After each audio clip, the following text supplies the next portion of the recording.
오늘도 스가랴서 말씀을 이어서 나눕니다. 스가랴서 13장 구약성경입니다. 스가랴서 13장 1절로 6절.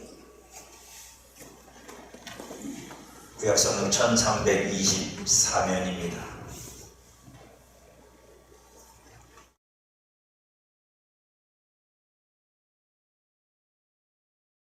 1절로 6절까지 말씀을 함께 합독하겠습니다. 다 같이 읽습니다.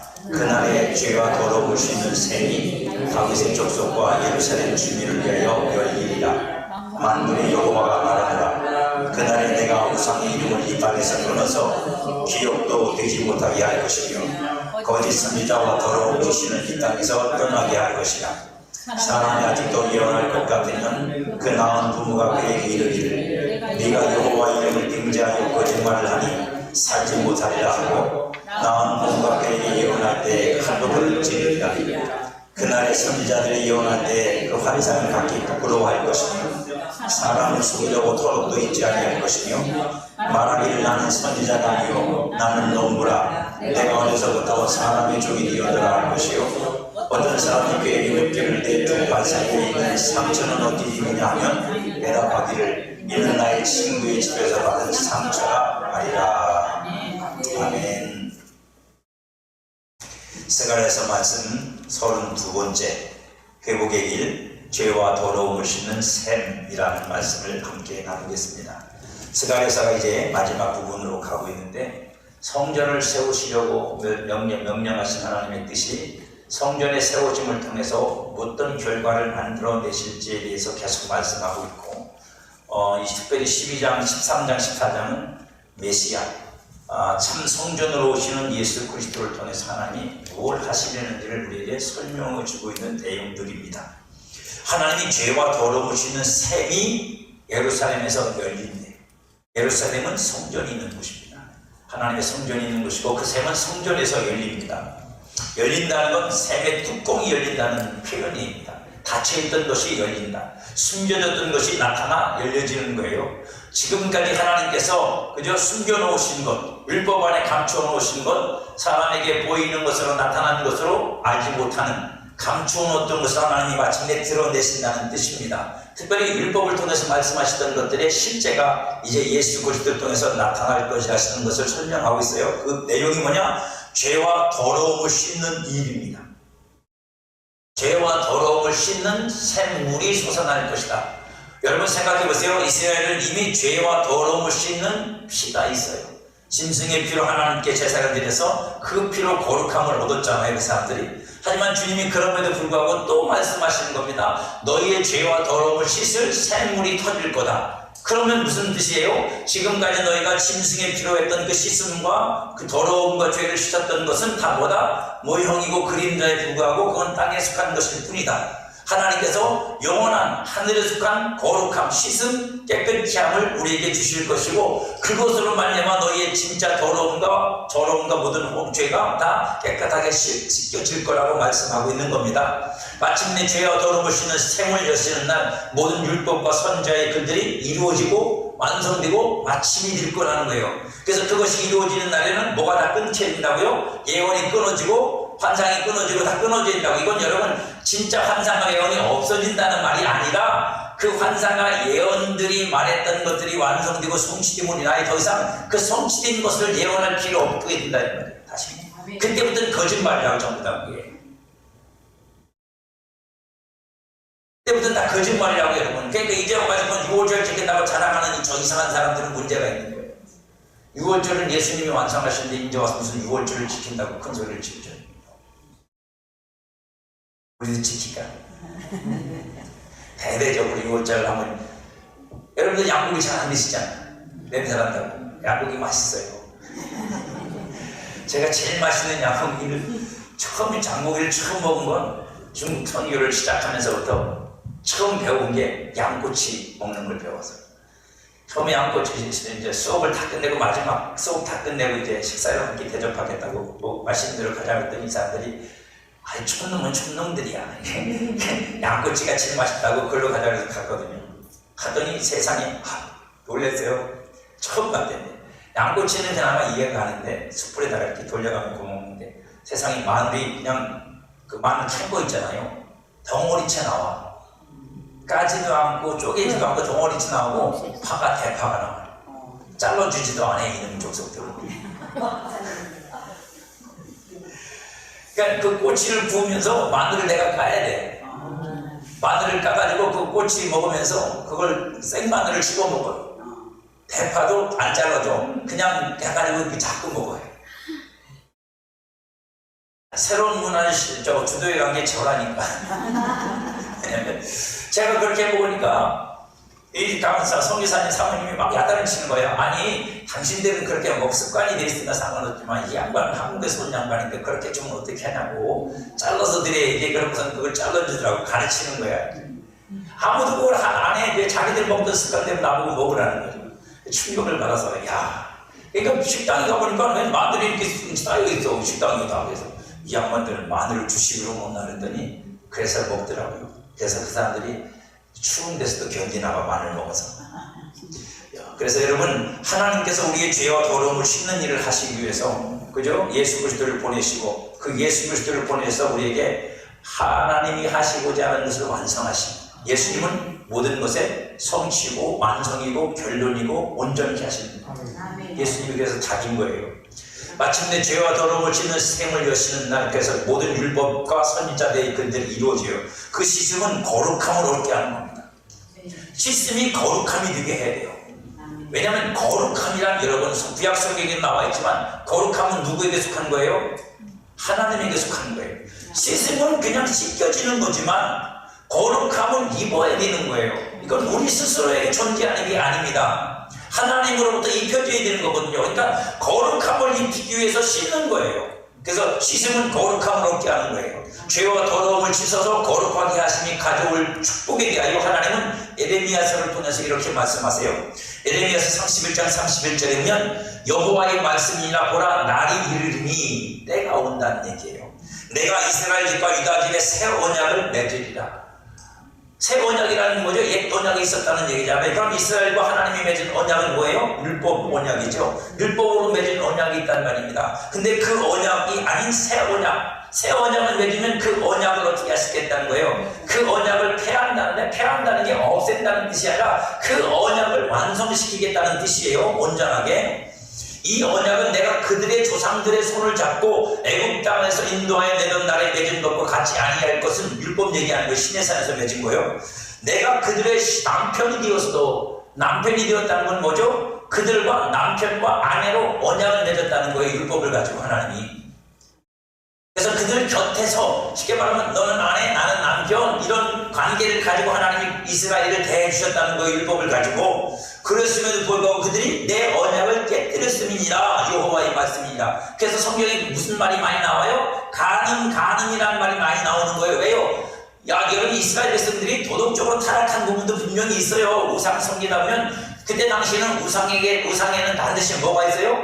그 우상을 섬기는 음료 쉽게 말하면 그 여자들이 있단 말입니다. 남자도 있고. 여자만 문제가 아니고 남자만 문제가 아니고 다 똑같아. 그러면 여러분 사람들이 우상을 섬기러 가는 사람들이 재물을 바치고 다 하고 나서 마지막 하는 일이 그 짓이야. 거기에 섬기는 사람들하고 같이 몸을 섞는 거예요. 그럼으로써 어떻게 되는 거예요? 그 우상과 일치가 되는 거란 말입니다. 그게 종교 행위라고. 그러니까 그렇게는 더러워지지만 성경이 말하는 음란이란 그게 주목이 아니야. 진짜 음란은 뭐냐면 하나님이 내 남편이고 나는 하나님이 아내인데 다른 남자를 섬기는 거예요. 하나님이 아닌 다른 걸 섬기니까 음란이란 말이에요. 음행이란 말이에요. 그때부터 본질적인 거예요. 그렇게 해서 깨뜨렸다고 언약을. 왜? 그렇잖아요. 혼인 언약이라는 건 둘이 지켜야 지켜지는 거지. 한쪽이 파해갖고 여자가 다른 남자 만나고 남자가 다른 여자 만나면 그거 이미 깨진 거지. 그건 뭐 더 이상 문자가 중요한 게 아니라 뭐가 중요한 거다? 그 내용이 중요한 거니까. 그러나 그날 후에 그렇게 된 후에 내가 이스라엘 집과 맺을 언약은 이러하니라. 어느 때가 올 건데 그 때가 오면 내가 새 언약을 그렇게 맺을 거라는 거예요. 곧 내가 나의 법을 그들 속에 두며.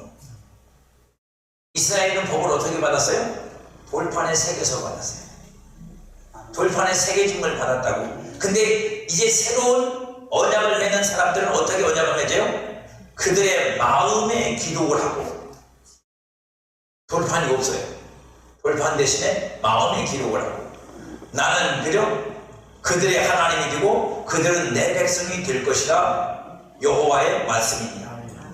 이 부분을 신약성경은 어떻게 번역하고 있냐면, 내가 내 법을 그들의 마음, 생각에 두고 그들의 마음에 기록하리라, 이렇게 해석을 했어요. 생각에 법이 있고 마음에 기록한다는 건 뭐냐면, 그 기록된 법이 생각을 통해서 움직여진다는 얘기예요. 하나님의 법이, 그러니까 저와 여러분 속에는 하나님의 법이 들어있는데, 하나님의 법이라는 원리를 말하는 겁니다. 하나님이 움직이시는 원리, 영적인 원칙을 말하는 건데, 그게 어디 있다고요? 여러분의 생각 속에 있고 여러분의 마음에 기록되어서 움직여지는 거예요. 그러니까 성도란 뭐냐? 하나님과 그렇게 법적으로 언약을 맺은 사람이다. 다시 말하면 마음과 생각에 하나님의 법칙이 움직여지는 사람, 그게 적용되는 사람이 누구다? 하나님과 언약을 맺은 사람. 그게 새 언약의 방식이라는 거예요. 그들이 다시는 각기 이웃과 형제를 가리켜 이르기를 너는 여호와를 알라 하지 아니하리니 이는 작은 자부터 큰 자까지 다 나를 알기 때문이다. 내가 그들의 악행을 쌓고 다시는 그 죄를 기억하지 아니하리라. 여호와의 말씀입니다. 목적이 이건 거예요. 하나님이 왜 우리의 생각과 마음에다가 법을 두고 그 생각에 기록을 하셔서 그걸 움직이시냐면, 그렇게 기록된 그것이 내 생각과 마음 속에서 작용하는 걸 통해서 뭘 얻는다고요? 우리가 하나님을 안다.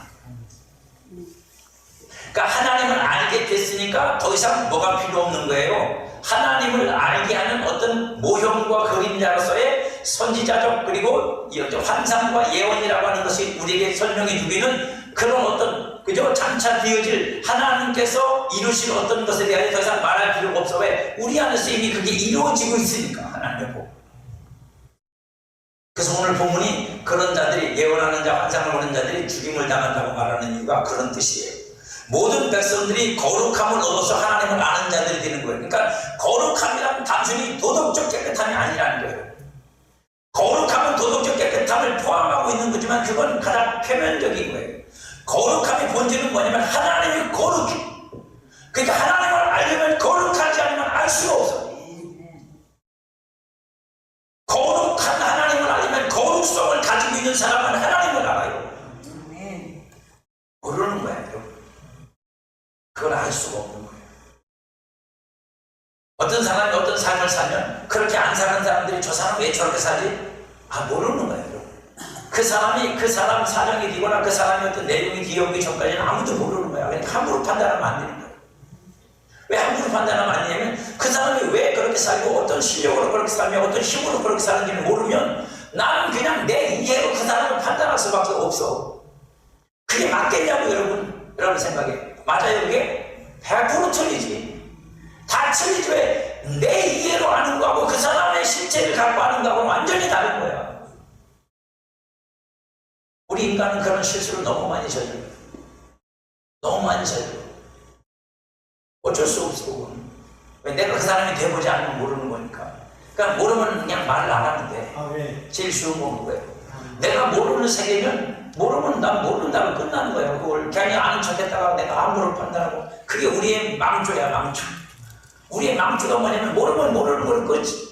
잘 모르겠습니다. 저는 모르겠습니다. 그분이 왜 그렇게 사는지, 그분의 뜻이 뭔지, 그분이 그런 동기가 뭔지, 내가 알 수 있는 것, 내 이해 안에서, 그죠? 나는 이런데, 그게 우리의 정답이야. 더 이상 뭘 말해, 뭘 판단해, 뭘 평가해. 할 게 없어요. 그 얄팍한 내 지식, 얄팍한 내 경험 가지고 함부로 남을 판단하면 안 됩니다. 이것을 하나님을 알게 하는 기름 부음이라고 해요. 하나님이 그렇게 우리에게 생각해 주시고 마음에 주시고 생각에 기록한 하나님의 법이 우리에게 주어지는 걸 뭐라 그래요? 기름 부음. 그래서 기름 부음은 어떤 의미를 가지고 있어요? 그 기름 부음을 통해서 계속 이게 뭐가 법이 움직이는 거예요. 할렐루야. 법이 움직이는 거야. 이게 작용을 하는 거야. 내 안에서 뭘 하기 위해서? 하나님을 계속 알도록 하기 위해서. 할렐루야. 그러니까 성도 안에서는 뭐가 증거해야 된다? 이 기름 부음이 증거함을 통해서 하나님을 아는 게 증거해야 돼. 어제의 하나님이 아니라 오늘의 하나님으로 더, 오늘의 하나님이 아니라 내일의 하나님으로 더, 하나님을 더 아는 일이 깊어지고 높아지고 커지고 성장해야 된단 말이야. 그게 성장하는 만큼 여러분의 믿음도 높아지고 여러분의 영성도 좋아지는 거야. 그게 그게 없이는 안 된다고 여러분. 이에 대해 요한은 이렇게 말합니다. 요한서 2장 27절에 너희는 주께 받은 바 기름 부음이 너희 안에 거하나니. 기름 부음이 뭐라고요? 하나님을 알게 하는 내용. 그죠? 너희 안에 거하나니 아무도 너희를 가르칠 필요가 없고, 이건 여러분 교회에서 가르치지 말라는 얘기가 아니라 이 말을 하는 배경이 중요해. 이 말을 하는 이유는 뭐냐면 이 사도 요한이 이 글을 쓸 때 그 시대에 있었던 이단이 있었어. 그게 뭐냐면 영지주의. 영지주의 말은 예수 그리스도가 육체로 오신 것을 인정하지 않는, 그냥 영과 육신을 분리해서 영이 거룩한 거고 육은 부정한 거라고 믿었던 그 영지주의. 그 사람들의 가르침이 너무 교회 안에 깊이 들어가 있으니까 그 가르침 받지 말라, 이 얘기를 지금 둘러싸고 있는 거예요. 왜? 너희 안에는 성령의 기름 부으심이 있어서 하나님을 알게 하는 그 법이 있으니까 그걸 따라가야지. 그 사람들이 와서 가르치는 거예요. 홀딱 넘어가지 마라, 그 얘기를 하고 있는 거예요. 그러니까 기름 부음이 너희 안에 있으니까 가르칠 필요가 없고, 오직 그 기름 부음이 모든 것을 너희에게 가르치며 또 참되고 거짓이 없으니 너희를 가르치신 그대로 주 안에 거하라. 아멘.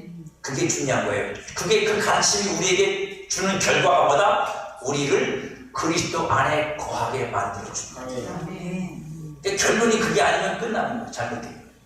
어떤 가르침을 내가 받았는데 나로 하여금 주님을 떠나 다른 걸 믿게 만들거나 나로 하여금 주님이 아닌 다른 걸 따르게 만든다? 그거 잘못된 거예요. 가짜예요. 가짜예요. 왜?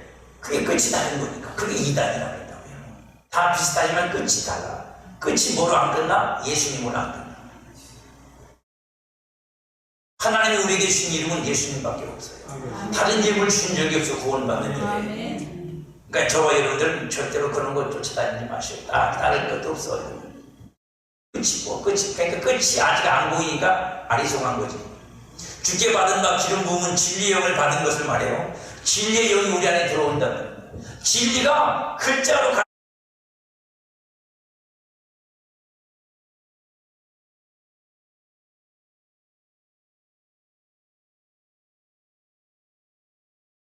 가르치는 게 아니라 우리 안에 들어와서 그 영이 하나의 원리를 가지고 우리 안에서 역사하신단 말이에요. 그래서 요한복음 14장 16절 17절에서 이렇게 말씀하세요. 내가 아버지께 구하겠으니 그가 또 다른 보혜사를 너희에게 주사. 또 다른 보혜사라는 말은 보혜사가 지금 있다는 거예요, 없다는 거예요? 있다고요. 있는데 또 다른 보혜사가 온다고요. 그럼 누구 보고 보혜사라고 하는 거예요? 먼저 처음 보혜사는 누구예요? 예수님. 두 번째 보혜사는 성령님이죠. 그러니까 예수님과 성령님은 똑같은 일을 하신다, 다른 일을 하신다? 똑같은 일을 하신다. 근데 예수님 말씀대로 하면 어떤 분이 오시는 게 더 우리한테 유익이다? 성령님이 오시는 게 유익이다. 왜냐하면 예수님은 겉에서 가르치고 성령님은 내 안에서 가르치니까 다르지. 성령을 받는 게 더 유익한 거죠. 그죠? 보혜사를 너희에게서 영원토록 너희와 함께 있게 하니 그는 진리의 영이라. 진리의 영이 우리한테 뭘 가르치겠어요? 진리를 가르치지. 진리의 영이 우리를 어디로 인도하겠어요? 진리로 인도하지요. 그러니까 여러분들이 성령 안에서 진리를 알게 달라고 기도하면 반드시 응답이 온다. 안 오면 그게 이상하다. 진리의 영이 내 안에 계시는데 그분 보고 나한테 진리를 이끌어 나한테 진리를 알게 해달라고 진리를 깨달아서 그렇게 기도를 하는데 그분이 아무것도 안 하신다면 여러분 안에 와 계시는 영이 의심스러워. 그 영이 의심스러운 거냐면 내 기도에 응답을 안 하는 거잖아요. 내가 그렇게 진리의 영으로 썼으니까 진리의 영이신데 진리를 가르치고 진리를 깨닫게 하고 진리에 이르게 하실 분이 그분인데, 그래서 마침내 나로 하여금 진리로 자유케 하실 분이 그분인데 진리의 영한테 진리를 가르쳐달라고 계속 기도를 했는데도 이분이 아무것도 안 가르쳐. 나는 까막눈이다. 아니 그러니까 글자를 모르는 얘기하는 거 아닙니다. 진리가 까막눈이다. 그럼 여러분 기도를 안 했든지 아니면 여러분 안에 있는 영이 그 영이 아닐 수도 있어. 진리의 영이 아니래. 진리의 영이 아니니까 진리를 못 가르쳐줘. 거짓의 영은 거짓말 가르쳐줘요. 사람의 영은 사람의 것을 가르치고 세상 영은 세상 걸 가르치고.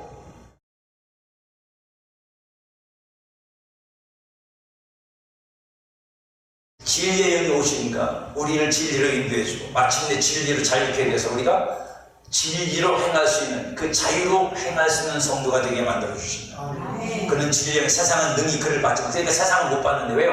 진리의 영은 세상을 내존재하게. 세상에는 세상의 영이 있어요.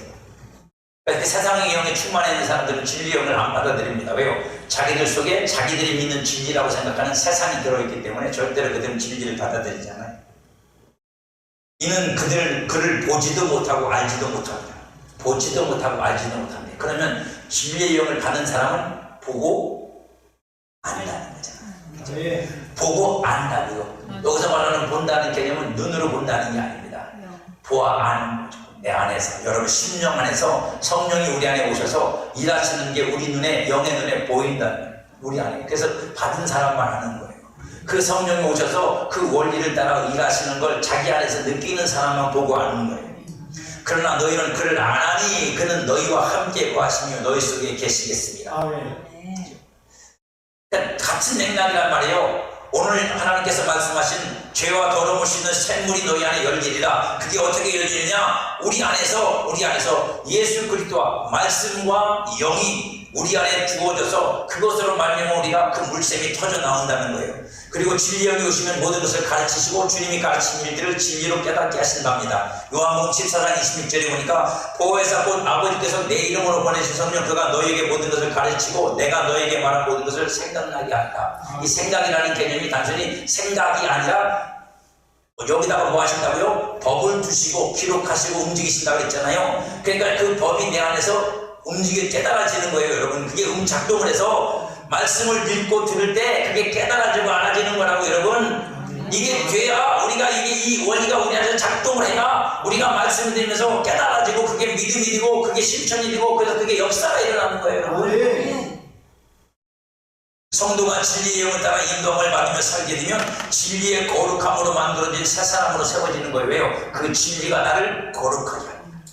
요한복음 17장 3절에서 예수님 뭐라고 말씀하세요? 주여 진리로 이들, 그러니까 거기에 영생에 대한 17장 17절에서 뭐라고 말씀하세요? 주여 진리로 이들을 거룩히 하옵소서. 진리가 우리를 거룩히 하는 거예요. 진리로 거룩해진 자만이 하나님의 거룩하심에 참여하는 자가 되는 거라고. 여러분 그렇게 된 사람들이 새 사람으로 세워지는 거란 말입니다.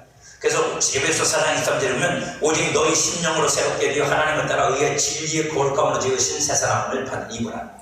그러니까 새 사람은 뭐예요? 의와 진리에 거룩해 한 것으로 만들어진 사람.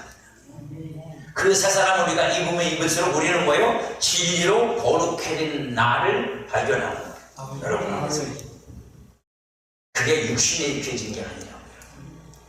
그게 여러분 육신에 입혀져서 여러분들이 예수 믿고 난 다음부터 막 거룩해지는 게 아니라 그건 우리의 착각이에요. 그건 우리가 새 사람과 옛 사람을 구별하지 않아서 문제가 생긴 거예요. 그건 새 사람에게 입혀진 거예요. 그 새 사람에게 입혀진 것을 내가 자꾸만 오늘 현실의 삶 속으로 그 새 사람이 내게 입혀진다는 개념은 그런 거거든요. 그 새 사람으로 내가 사는 거예요.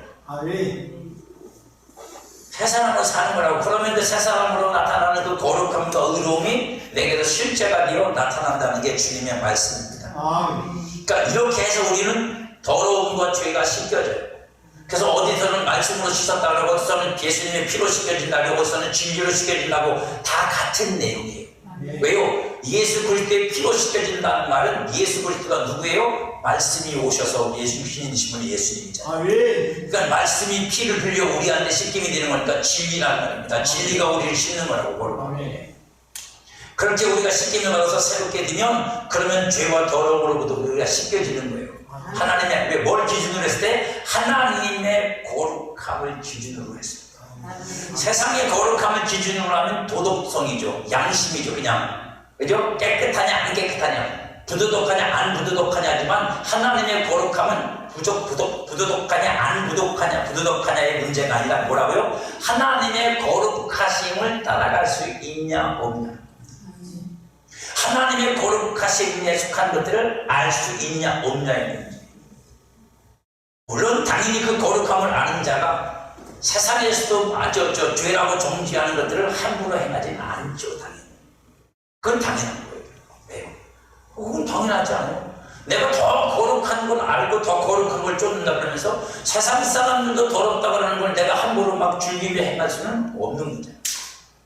비록 우리가 그런 유혹을 받고 그런 시험에 들 수는 있지만 그걸 이기려고 노력을 할 거고 그걸 버리려고 노력을 할 테고 그것이 내게 속한, 내가 하나님에게 속한 자로서의 내 삶에 합당하지 않다는 것 스스로 알고 그거를 버리려고 애쓰지. 그걸 즐기며 그거를 자기 삶의 모든 어떤 것들에 즐거움으로 받아들이지 않는다. 그래서 성경이 그걸 뭐라고 해요? 죄와 싸운다. 아니 죄를 위해 예수님 십자가에 죽으셨는데 뭐 죄와 또 싸우냐고요? 예, 그 죄와 싸우는 이유는 여러분의 속사람이, 죄와 상관없는 여러분의 속사람이 성장하게 하기 위해서는 어쩔 수 없이 죄와 상관이 있었던 우리 육신이, 이 육신의 어떤 정욕을 끊임없이 우리가 싸워주지 않으면 여러분의 속사람이 성장을 하는데 어려워요. 가장 쉬운 예가 이런 거예요. 여러분들이 콩밭에 콩을 심었어요. 노래에는 그런 노래가 있죠. 콩밭매는 안 합네요. 하지만 사실 콩밭 잘 안 맵니다. 귀찮아서. 왜냐면 콩이라는 게 괜찮아가지고 웬만하면 그냥 자라요. 웬만하면 자라서 그냥 타작하기 좋거든요. 근데 콩밭도 뭐 매주면 이 손이 있으면 매주지만 손이 바쁘면 논에 풀뽑기 바쁘고 고추 바쁘고 이런저런 바쁜데 그걸 이제 콩밭을 그냥 심어놓고 커라 그러고 웬만하면 5칸 큰 놈만 뽑고 그러지. 하지만 여러분 그게 너무 커지면 콩이 결실을 제대로 못해. 풀이 너무 크면. 그러니까 크기적인 다 매줘야 돼요. 그러니까 대부분 콩밭은 대부분 요즘 이제 비누, 검은 비누를 씌워서 콩 심고 거기다가 이제 약을 줘가지고 풀 못 피고 요새는 풀 아예 애초부터 못 크게 하니까 그렇게 해서 키우면 똑같은 거예요. 곡식을 심었는데 곡식이 이게 잡초가 많고 풀이 많고 가시가 많으면 곡식이 자라지 안 자라요? 안 자라지. 여러분의 새 사람이 그리스도 안에서 완성된 존재이고 그 새 사람이 여러분에게 주어졌지만 여러분들이 그 새 사람으로 입혀지려면 그 새 사람으로 세워지려면 그냥 세워지는 게 아니야.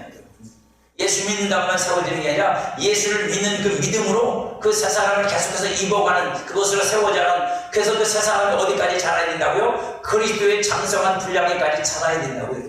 그러려면 거꾸로 어떻게 돼요? 그 새 사람을 자라는데 방해가 되는 게 뭐라고요? 나의 육신의 정욕이라고요. 그 육신의 정욕을 어떻게 해야 돼요? 십자가에 못 박아야지 여러분. 그걸 싸워야지. 그걸 안 하면 잡초를 안 뽑고 콩밭이 잘 되길 바라는 게으른 농부하고 똑같은 거야.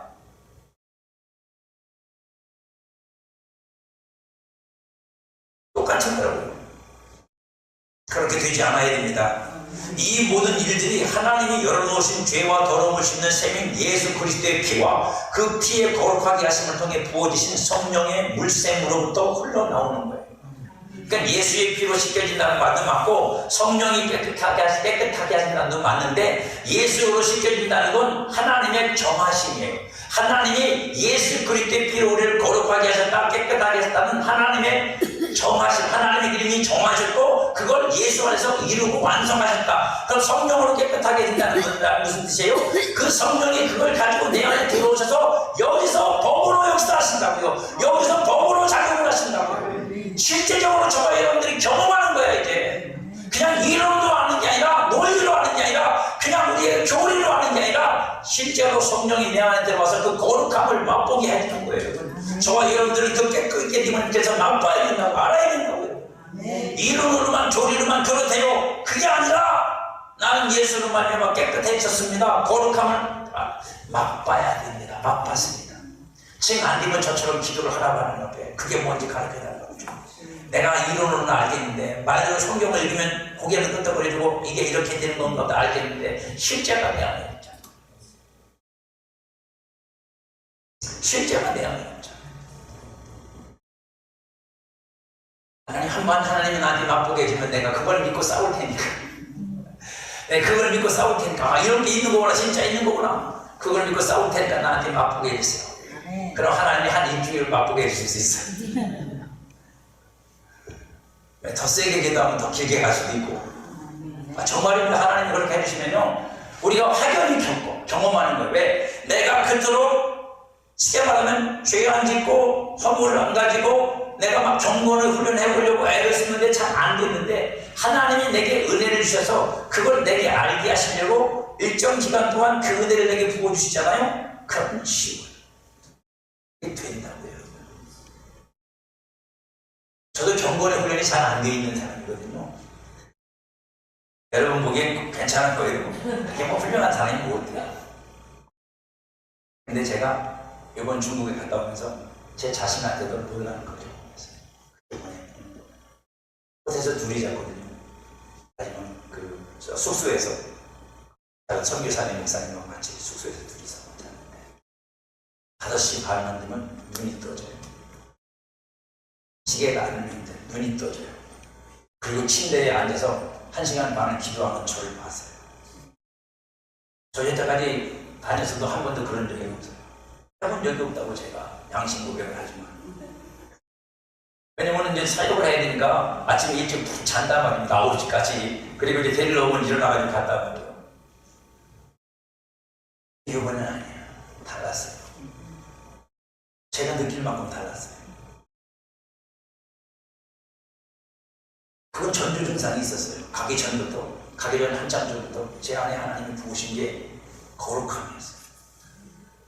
제가 지금까지 인간적으로 그냥 허용했던 것들이 어느 순간 제 안에서부터 거부를 하기 시작하더라고요. 거절을 하기 시작했어요. 그건 제가 의도한 게 아니에요. 그래서 그런 것들을 외면하고 웬만하면 피하려고 그러고 눈에 보이면 다 없어요. 안 보려고 그러고 나도 모르게 그렇게 됐어요. 그러고 나서 중국에 갔더니 그렇게 되는 거예요. 저도 하면서 신기한 거예요. 저도 제가 하면서 신기하더라고요. 내가 언제부터 이런 짓을 했지? 그냥 좀 잤으면 되는데 일어나지. 그래서 일주일 내내 그랬어요. 계속 그렇게 기도하고 그렇게 기도하고. 제가 나중에 사역이 다 끝나고 나서 이해를 했어요. 왜냐면 제가 이번 사역에 가서 그 사역에 온 그 부부들인데 부부들에게 할 말이 있었고 그 말을 그들에게 한다는 게 무지무지 어려운 일이었어요. 쉬운 게 아니었어요. 그들이 거기서 그걸 거부하고 거절하면 한순간에 이 모임 자체가 깨질 수도 있어. 우리는 그런 거 안 믿습니다. 안 받아들입니다. 이러면 깨지는 거잖아요. 그만큼 여러분 쉬운 게 아니야. 여러분한테 하듯이 그렇게 쉬운 게 아니라 그만큼 그들은 자기들 것이 있고 자기들이 갖고 있는 어떤 신앙의 어떤 그 견고한 진들이 있고 자기들의 상처도 있고 아픔도 있어요. 그래서 이게 쉽지가 않아. 선교사도 저한테 그런 얘기를 해주고 이 사람들 어렵다고. 근데 하나님은 그걸 그들에게 꼭 말씀을 하셔야 됐던 것 같아. 제가 볼 때. 저도 그런 결심을 가지고 간 거고. 그러니까 하나님께서 그걸 할 수 있도록 저를 그렇게 하나님께서 그 잠깐만이라도 저를 구별해 주신다는 걸 제가 나중에 알았어요. 그래서 마지막 순간에 제가 그들한테 그걸 꺼냈어. 결국 쫙 끌고 가다가 쫙 유도해 가다가 마지막에 가서 얘기를 했어요. 그랬더니 진짜 맹걸로 안색이 변해. 얼굴 색깔이 변해요. 왜냐면 그들이 너무 많이 한국에서 들어온 너무 많은 이상한 사람들한테서 이상한 그저 가르침을 받고 그것 때문에 교회들이 너무 상처를 받고 고통을 겪고 그래서 그것들을 거부하고 이런 여러 가지 많은 상처들이 그 사람들한테 있어요. 그래서 저는 저 사람들이 무슨 교파가 달라서 그런가 그런 생각을 가졌는데 나중에 마지막에 한 사람 다 기도해 주면서 성령께서 저에게 주시는 마음이 뭐냐면 두려움이었어요. 이런 걸 우리가 쉽게 받아들였다가 교회가 문제가 생기면 어떡하지? 조용히 목회를 해도 이게 위험한 지경인데 그런 두려움이 그들 속에 있어요. 그런 한편 또 한 모퉁이에는 사모하는 마음이 있어요. 사모하는 마음. 결과는 다음에 또 만나봐야 알겠지. 그들이 거절했으면 다시는 모임에 안 올 테고 그들이 그걸 받아들였으면 다시 오고 돼요. 그 중간에는 제가 만날 수 있는 기회가 없으니까. 여러분, 하나님이 우리 안에 왜 우리 속에다가 물샘을 주시고 우리 안에 왜 말씀을 법을 기록하시고 왜 이렇게 하세요? 사람이 해서는 안 돼. 사람이 겉으로만 해서는 안 되는 거예요, 여러분. 아무리 모세가 훌륭해도 모세에게 할 수 있는 역할은 거기까지야. 안 되는 거예요, 여러분. 아무리 훌륭해도 안 돼. 아무리 세례요한이 훌륭한 사람에도 그는 그 역할이 거기까지가 끝이야. 그래서 예수님이 뭐라고 말씀하세요? 이 땅에서 난 여자에게서 난 자 중에 세례요한보다 큰 사람이 없어. 제일 크다는 얘기잖아. 큰 사람이 없다는 건 여러분. 하지만 천국에서는 가장 작은 자도 세례요한보다 크다. 이걸 여러분들이 꼭 기억하셔야 돼요. 우리는 그 천국으로부터 난 자들이에요. 세례요한은 훌륭한 분이지만 하나님의 원리를 따르면 여러분들이 더 큰 사람들이에요. 세례 요한이 훌륭하지 않다는 게 아니라 여러분들은 예수 그리스도 위에 세워진 사람들이잖아요. 그러니까 여러분들이 더 큰 사람이지. 나 개인으로 보면 안 훌륭해 그분보다. 하지만 내가 세워진 자리로 보면 나는 세례 요한보다 더 크신, 그분이 직접 말했잖아. 뭐라고요? 내 뒤에 오시는 내가 신풀기도 감당치 못할 만큼 크신 분이다. 여러분은 그 크신 분 위에 세워진 사람들. 아멘. 할렐루야. 우리가 천국 속에 큰 자가 되는 거예요? 왜 그 이름으로 우리가 천국에 들어가는 겁니까? 그 샘물이 여러분 안에 터져야 된다고요. 저와 여러분 안에서 터져야 된다고요. 그 안에 성도가 세워질 때 하나님의 목적하는 온전한 사람이 세워지는 겁니다. 그러니까 신앙은 여러분 내 인격으로 하는 게 아니에요. 내 인격 갖고 신앙생활을 하려면 여러분 평생 가도 하나님 앞에 기도한다고 나도 못 받아요. 왜냐면 여러분 인격이 얼마나 훌륭하게, 여러분 성품이 얼마나 좋게 하나님한테 가서 하나님이 감동할 만큼 되십니까? 하나님이 여러분 기도를 들으면서 쟤는 인격이 너무 좋고 성품이 너무 좋아서 내가 응답 안 해주면 안 돼, 나보다 훌륭해, 그러면서 응답을 하시던가요? 아니요, 주님이 우리에게 뭐라고 말씀하셨어요? 내 이름으로 기도해, 내 이름으로 구해라, 내 이름으로 해라, 그러면 내가 응답한다. 그게 주님의 원리죠. 여러분, 바울은 이 세움을 위한 과정과 필요를 우리에게 설명할 때 이렇게 말합니다. 에베소 4장 13절에 우리가 다 하나님의 아들을 믿는 것과 아는 일에서 하나가 되어, 뭐가 중요한 거다? 하나님의 아들을 믿는 것과 아는 일. 왜 하나님의 아들이냐면 하나님이 그 아들을 통해서 우리에게 모든 것을 주셨기 때문에 그 아들을 알면 하나님을 아는 거예요. 그 아들을 알면 하나님을 아는 거예요. 그러니까 그 아들을 믿는 것과 아는 일에 하나가 돼요. 우리 모두가 다 온전한 사람을 이루고, 이게 온전한 사람. 그럼 온전한 사람이란 뭐가 돼야 온전한 사람이에요? 아들을 믿는 것과 아는 일에서 장성해져야 온전한 사람이지. 하나님이 창조한 인간의 완성은 거기서 나오는 거예요. 그 전에는 완성이 아닙니다. 썩고 없어지고 끝이다. 그 장성한 분량에 충만한 데까지 이르니, 이거는 개인적인 것이면 동시에 교회적인 겁니다. 교회도 그렇게 자라야 된다는 얘기를 하고 있는 거예요. 이는 우리가 이제부터 어린아이가 되지 아니하여, 어린아이란 뭐죠? 사람의 속임수와 간사한 유혹에 빠져 온갖 교훈의 풍주에 밀려 요동하는 사람, 어린아이. 여러분 군소리 할 거 없어. 다시 읽어드릴게요. 뭐라고요? 사람의 속임수에 넘어가고 간사한 유혹에 빠지고 온갖 교훈의 풍주에 밀려서 요동하는 신앙, 아직 어린아이라고.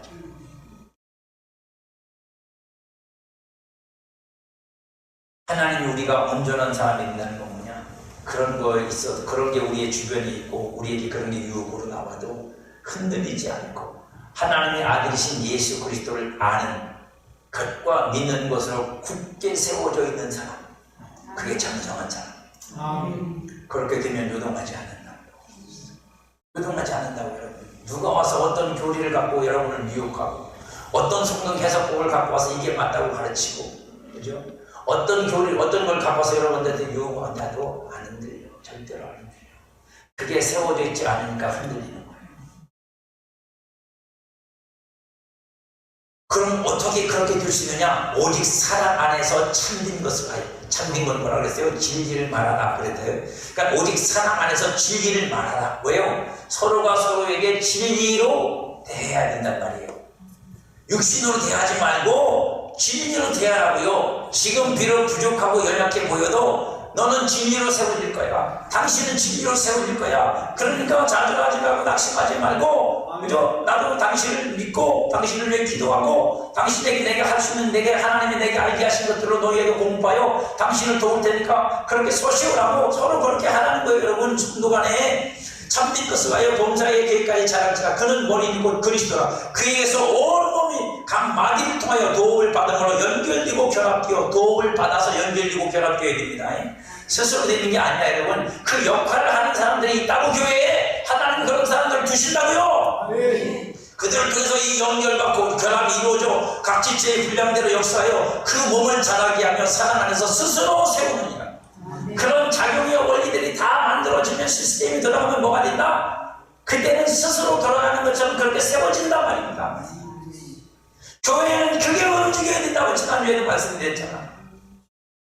제가 큰 교회 가서 뭐 자랑, 성도들이 자랑하고 별짓을 다 해도 저는 적당히 콧등으로 다 안 들어. 시기하고 질투해서가 아니라 저는 그거는 뭐 아니 큰 교회 가면 당연히 그저 좋지. 아니 당연히 좋잖아요 여러분. 바닥도 카페트로 착 깔아놓고 그저 음악도 좋을 테고 뭐 다 좋지. 그거 나쁜 거 누가 좋은 거 누가 몰라? 그거 자랑해봐야 소용없어. 목사인 제기는 그런 거 하나도 안 들려. 뭐만 들리냐? 그 교회가 어떤 영적인 원리로 돌아가고 있느냐. 그걸 말하지 않는 성도는 어떤 사람도 자랑은 제가 듣지도 않아요. 근데 어떤 사람은 그걸 말해주는 사람이 있어요. 자기는 모르게 말하는데 제가 듣다 보면 아, 저 교회는 이런 원리가 움직여지고 있구나. 그게 제게 느껴져 캐치가 돼. 아, 그럼 저렇게 돼도 움직이는구나. 교회마다 그게 있는 거예요. 기본 원리는 이 에베소 4장에 있는 얘기지만 그걸 움직이시는 하나님의 방식은 교회마다 특색이 있는 거예요. 그게 움직여져야 돼요. 우리 교회도 그걸 움직여야 돼요. 그게 움직여지면 하나님의 역사하기 시작하죠. 그래서 지금 죽기사기를 기도하고 있는 진짜 죽기사기를 기도하게 되는 거예요. 하나님이 우리 교회를 뭐로 움직이실지, 뭐가 지금 하나님을 움직이게 만들어내고 있는지를 우리가 확인을 해야 거기에 몰빵을 할까요? 할렐루야. 근데 이제 조금씩 느껴지는 것 같아요. 뭔가 잡힐 거예요. 이제. 다른 것은 필요하지 않아요. 오직 그리스도와 아버지를 아는 것과 믿는 일에 자라가는 것이고 그 자란 것을 가지고 내가 사랑 안에서 서로를 섬기고 봉사하는 일이 우리에게 필요하고 그 큰 틀 안에서 하나님이 우리 교회를 영적인 원리로 움직이시는 그 원리가 작동하기만 하면 그러면 하나님은 교회에 역사하시기 시작합니다. 어쨌든 그래요. 제가 알기로는 경기도 손으로 돌려야 들어가고 요새는 기계로 전기로 돌립니다. 더 힘든 건 뭔지 아세요? 옛날 방앗간을 돌리려면 주고 전기로 안 하는 방앗간이 있었거든요. 그러면요 그 돌리는 거 있잖아요. 이게 이 팔도로 나는데 이따만해. 그걸 전기로 돌리면 쉬운데 전기로 돌리기 전에 그걸 손으로 돌려요. 피대가 이렇게 넓고 피대가 뭔지 아시나? 벨트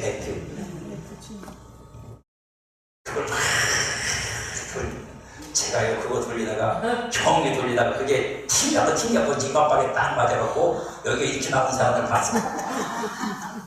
그게요 내가 돌리는 힘은 별거 아닌데 이게 돌리면서 막 터지는 순간에 딱 빼야 되거든요. 타임을 잘 맞아야 되는데 타임을 잘 맞으면 기계가 돌아가는 힘에 이게 튕겨 나오는데 그걸 여기다 맞았단 말이에요. 동네 형이 어우 조금 있으면 이 양반방이 이렇게 됐어. 보가지고 상상이 안 가지. 시골이 재밌어요. 그래서 우리가 이 자랑을 그 안에서 가지고 있어야 되고 그리고 그 자랑을 통해 사랑 안에서 주어진 역할과 책임을 감당해야 합니다. 여러분 무책임한 신앙생활을 하지 마세요. 그래서 반드시 제가 여러분한테 강조를 하는 거야. 우리는 교회를 통해서 물론 교회가 갖고 있는 부정적인 면도 많아요. 그건 뭐 저도 충분히 알고 있고 목사님과 어찌 그걸 모른다고 말하겠어요. 하지만 반드시 교회를 통해서 이 연결과 결합을 이루고 그 안에서 책임과 역할을 가지고 한 몸이 되어져가는 훈련을 우리는 끊임없이 해가야 돼요. 이걸 안 하면 안 된다고 여러분. 이것이 죄와 더러움을 씻는 샘을 여시는 하나님의 목적이에요. 왜? 그렇게 해서 우리를 어떻게 하는 거예요? 충만함으로. 무슨 충만함으로? 그리스도의 장성한 분량의 충만함으로 나타나게 하시려는 거예요. 그러니까 우리는 쉽게 생각하면 돼. 우리가 너무 다 부처르고 보기에 부족하면 보다 우리가 아직 덜 자라서 그렇다. 열심히 잘하면 돼. 그죠? 그 덜 자란 건 뭐라 그런다고 잘하지나? 매보고 빨리 안 자란다고 바로 참은 애가 빨리 커요? 먹여줘야 빨리 크지? 그렇잖아요 여러분. 먹여줘야 빨리 크지. 먹여주고 뭘 공급을 해줘야 빨리 크는 거지. 공급도 안 해주고 안 큰다고 말이에요. 저 수준 떨어진다고 그러면 그게 해결이 안 돼. 자꾸 먹여서 운동시키고 자꾸 해서 키워야 커지는 거지. 바울은 이렇게 우리에게 선언합니다. 고린도서 1장 1절 우리가 하나님과 함께 일하는 자로서 너희를 권하니 하나님과 함께 일하는 자로서 너희를 권한다. 교회에게 하는 말입니다. 하나님의 은혜를 헛되이 받지 마라. 이르시되 내가 은혜 베풀 때 너에게 듣고 구원의 날에 너를 도왔다 하였으니 보라 지금은 은혜 받을 만한 때요 보라 지금은 구원의 날이다. 그러니까 그 날과 그때를 헛되이 보내지 말고 그때와 그 날을 기회로 놓치지 않고 하나님 앞에 나아가 기도하고 하나님이 우리에게 주시려는 모든 것들을 받아서 내가 세워지는 일, 교회가 세워지는 일에 힘쓰고 애써라. 때가 지나면 그 날이 끝이 난다. 구원의 때가 끝이 나고 은혜의 날이 끝나면 하고 싶어도 안 되고 회개도 안 되고 아무것도 안 될 때가 온다. 그러기 전에 우리가 은혜가 헛되지 않도록 이 삶을 살아가야 된다. 오늘도 주님은 저와 여러분의 죄와 더러움을 씻으시는 샘물이 우리 안에서 나타나게 영원히 나타나게 하시는 분입니다. 혹시 죄와 허물로 여러분들이 눌려 있다면 성령 안에서 말씀 안에서 새롭게 하셔가지고 여러분 안에서 그 씻는 그 샘물이 여전히 살아있음을 여러분들이 확인하시고 다시 주님의 은혜로 회복되시기를 주의 이름으로 축복합니다.